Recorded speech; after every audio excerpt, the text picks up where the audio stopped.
Saya tidak tahu kenapa tuan-tuan geram sangat kat saya je. Saya tidak. Sebab itu saya cukup bimbang. Umat Islam hari ini dia akan menang sorak sahaja. Di akhirnya nanti kampungnya tergadai. Dan tuan-tuan kena ingat, saya nak sebut, selaku orang yang bukan Melayu, satu-satunya di atas pentas ini, saya melihat apabila orang bukan Melayu, orang bukan Islam berbincang, mereka apabila bercakap soal masa depan mereka, bahasa mereka, agama mereka, mereka cukup bersatu hati.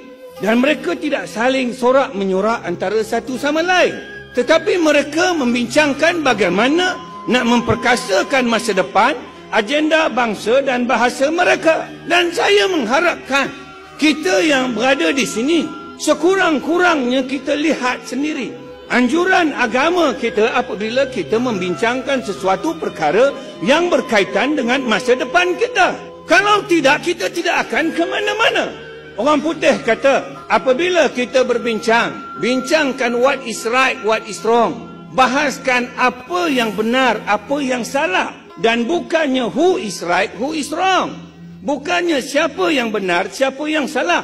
Saya datang kemari untuk melihat kita secara matang membahaskan perkara-perkara sebegini. Dan saya hanya nak berkongsi saja. Sebab tuan-tuan orang Melayu, saya orang Cina. Dan saya nak bagi tahu budaya politik. Kalau tuan-tuan nak dengar-dengarlah. Ya, tuan-tuan perempuan, saya sudah letih melihat telatah perangai umat Islam hari ini. Sebab itu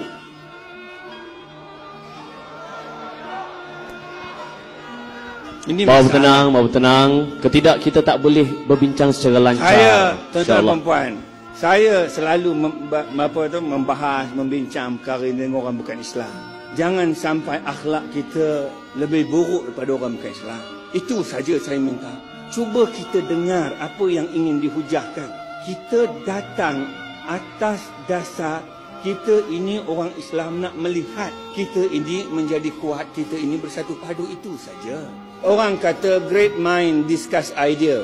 Minda besar bincang perkara, idea, benda-benda besar. Average mind discuss event. Minda sederhana bincang peristiwa. Dan small mind discuss people. Minda kecil ini bincang pasal orang, ngata orang, mengumpat orang. Dengan sebab itu, tuan-tuan dan perempuan sekalian, kalau kita nak bincangkan agenda umat Islam pada masa depan, saya nak bercakap. Saya nak sampaikan apa yang terkilan dalam hati saya. Melayu adalah beragama Islam, bertutur bahasa Melayu dan mengamalkan budaya Melayu. Itu definisi Melayu. Maknanya kalau mengikut perlembagaan, Melayu itu mesti beragama Islam. Kalau dia murtad, dia sudah bukan Melayu. Dan tuan-tuan dan perempuan sekalian, saya nak sebut di sini angka politik umat Islam dengan bukan Islam di negara kita. Angka yang kita dapat 60-40 itu ialah angka biasa. Tapi angka politiknya menunjukkan bahawa umat Islam dengan bukan Islam di negara kita adalah lebih kurang 50-50 saja. Ini bidang saya. Saya bidang politik. Dan sebab itu saya nak bercakap.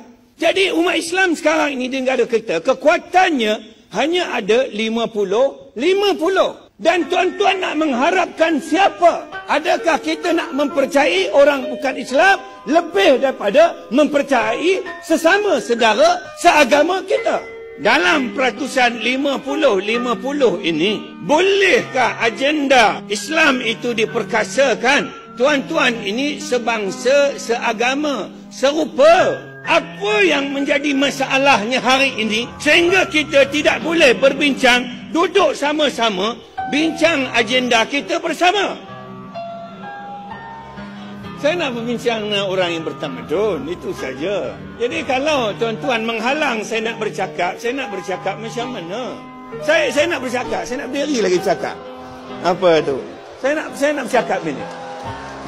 Tak apalah tuan-tuan sorak, tapi seluruh dunia boleh menilaikan apa yang cuba kita perkatakan. Baik, saya tidak nampak agenda masa depan Islam ini akan menjadi lebih baik sekiranya umat Islam tidak berubah.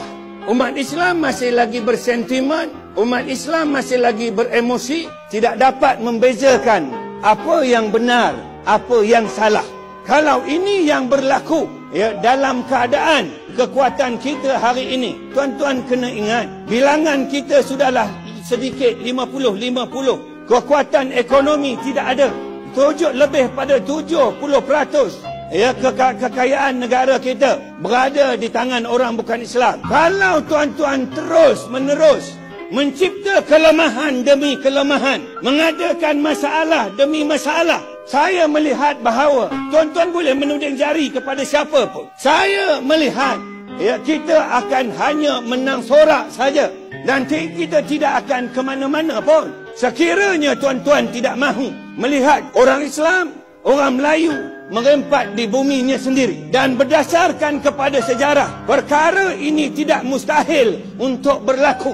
Ya, dan saya melihat bibit-bibit dia sudah ada. Saya bercakap ini tuan-tuan sekalian atas dasar saya dulu bukan Islam, dan hari ini saya menjadi orang Islam, dan saya nak lihat Islam itu gagah berdiri, Islam itu menjadi kuat, Islam itu memerintah dan bukan Islam itu diperintah. Itu saja tuan-tuan. Baik, terima kasih Dr. Ridwanti, tuan-tuan.